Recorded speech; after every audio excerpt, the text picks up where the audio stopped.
गाय का जो गोबर गिरता है, कंडा बनता, छेना बनता, या वो उपला, अलोना, गोबरी, जो समझो आप, वो बन गया।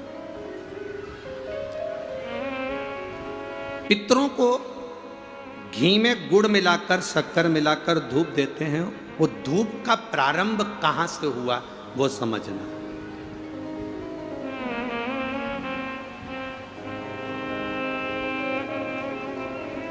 असमंज ने वशिष्ठ बाबा से कहा मेरे भाई नहीं मिल रहे। वशिष्ठ ऋषि ने कहा रुको,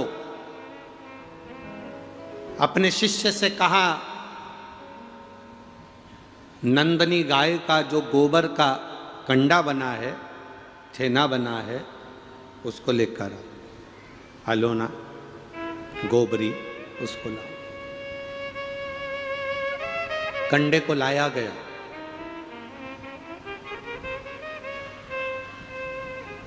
अग्नि में जलाया गया। जलाकर असमंज के सामने उसको रखा गया। उसमें नंदनी गाय के दूध का घी बनाकर उस कंडे पर छोड़ा गया। कंडे में से जो धुआं निकला, जो धूप निकली, जो तरंग निकली, जो सुगंध निकली, वशिष्ठ बाबा ने असमंज से कहा सुनो, ये तरंग, ये धुआं, ये गंध इस कंडे की, गाय के गोबर के कंडे की, उस घी की तरंग जहां जा रही है वहां तुम जाओ। इस तरंग, इस सुगंध के पीछे पीछे जाना, तुम्हें तुम्हारे भाई प्राप्त हो जाएंगे। असमंज उस तरंग सुगंध के पीछे पीछे पीछे पीछे पीछे पीछे खुशबू लेते हुए सुगंध धुएं के पीछे पीछे जाने लगा।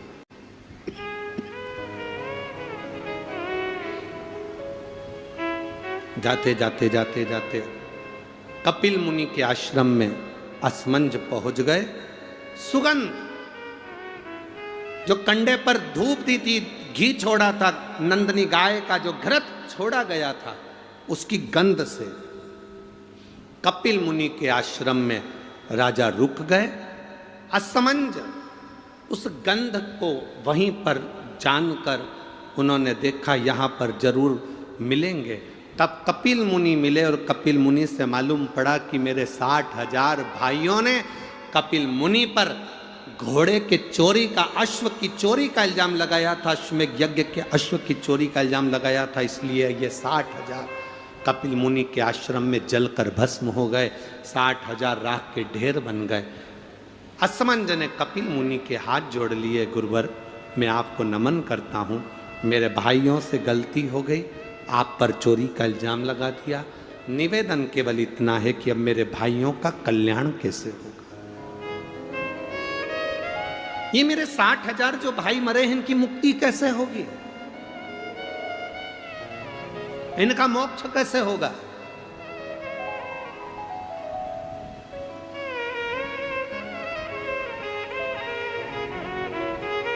कपिल मुनि ने कहा ब्रह्मलोक से गंगा पृथ्वी पर लेकर आना। गंगा का जल जब कपिल मुनि कहते हैं मेरे आश्रम में आएगा, तो ये 60,000 राख के ढेरों का कल्याण गंगा का जल कर जाएगा। ये गंगा का जल 60,000 राख के ढेर का उद्धार कर जाएगा। गंगा का जल लाना चाहिए। असमंज, गंगा जी लाने में समय लगेगा, पहले तुम तुम्हारा घोड़ा लेकर जाओ, अश्व लेकर जाओ, और तुम्हारे पिता सगर से अश्वमेध यज्ञ की पूर्णाहुति करवाओ, उसके बाद में गंगा लाना।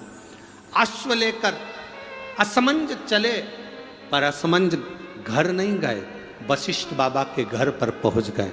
वशिष्ठ ऋषि के यहाँ जाकर असमंज ने हाथ जोड़कर कहा गुरुदेव, तुमने जो कंडे पर घी छोड़ा था, गाय का जो घी छोड़ा था, उसकी जो गंध उठी थी, वो गंध ने मुझे अपने भाइयों से मिलवा दिया।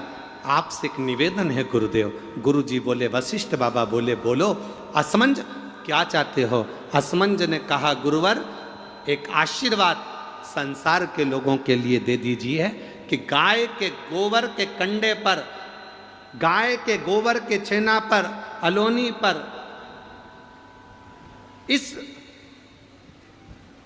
कंडे पर जो घृत गाय का घी छोड़ेगा या गुड़ शक्कर उस पर छोड़ेगा, उसकी गंध उसके पितरों को तृप्त कर दे और पितरों का आशीर्वाद उसके घर पर मिल जाए।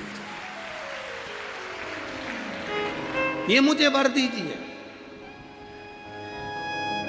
ये मुझे वर प्रदान करिए। आप लोगों में से कितने लोग हैं जिनके घर में कंडा जलाकर धूप दी जाती है? हाथ हिलाओ जरा। सभी लोग हैं, बहुत सारे। ठीक है, रखिए रखिए रखिए, जरूरी है।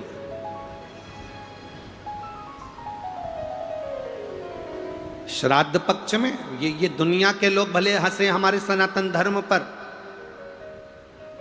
दुनिया के लोग भले हमारे सनातन धर्म पर उंगली उठाएं कि कंडा जलाकर धूप छोड़ने से क्या पूर्वजों को मिल जाती है, घी शक्कर छोड़ने से क्या हमारे पूर्वजों को प्राप्त हो जाती है। दुनिया के लोग कितना भी हंसें, दुनिया के लोगों को ये ज्ञान होना चाहिए कि गाय के घी में, गाय के कंडे में जब अग्नि तपती है और गाय का घी जब कंडे पर डलता है तो हमारे पूर्वजों को वो तरंग प्राप्त होकर हमें वर प्राप्त होता है और हमारे जीवन का कल्याण होता है, हमारे जीवन का सुख प्राप्त होता है।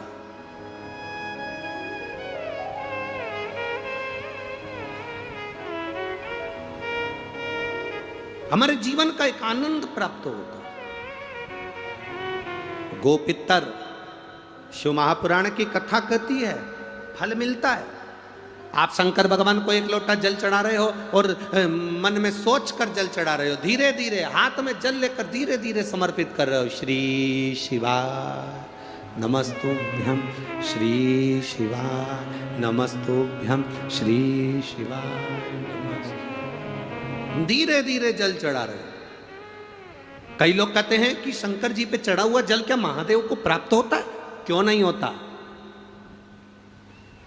क्यों नहीं होता? आप दिल से, ये एक पत्र आया, देखिए।